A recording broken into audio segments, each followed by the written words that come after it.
High, hello everyone. আমি আজকে তোমাদের সাথে শেয়ার করতে যাচ্ছি আমার দুপুরের লাঞ্চ। প্রথমেই ছিল ঢেঁড়স ভর্তা, সেটা আমি লেবু দিয়ে চিপে মেখে মেখে সুন্দর মতো খেয়ে নিয়েছিলাম। তারপরে ছিল তেলাপিয়া মাছ আর করলা আলু দিয়ে একটা ঝোল। মানে ঝোলটা কিন্তু অসাধারণ হয়েছিল। এই টাটকা গরমে এই তেলাপিয়া মাছটা যে কী ভালো লাগছিল খেতে। এই দেখো আমি ঢেঁড়স ভর্তা দিয়ে খেয়ে নেওয়ার কারণে আগে ওই হাতটা পিছল পিচ্ছিল হয়ে যাচ্ছিলো, হাত থেকে পিছলে পিছলে করলাটা পড়ে যাচ্ছিলো। তারপর এই দেখো টমেটো, টমেটো আমার আবার এবার এভাবে মানে তরকারিতে গুলে না গেলেই ভালো লাগে, সেটাকে একটু মানে ডলে ডলে খেতেই ভালো লাগে।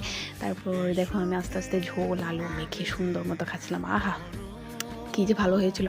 আর আমাদের ফ্যামিলিতে না ওই তেলাপিয়া মাছ রান্না হলে ওই মাথা আমি আর দাদাই খাই। বাবা মা তো মাথা খায় না। তো মাছ করলে আমি আস্তে আস্তে মেখে মেখে খাচ্ছিলাম। তারপর লাস্ট পাতে ছিল একটা ডাল। এই ছিল আমার দুপুরের লাঞ্চ। তা দিয়ে আমি আমার লাঞ্চটা কমপ্লিট করেছিলাম। Tata, bye bye.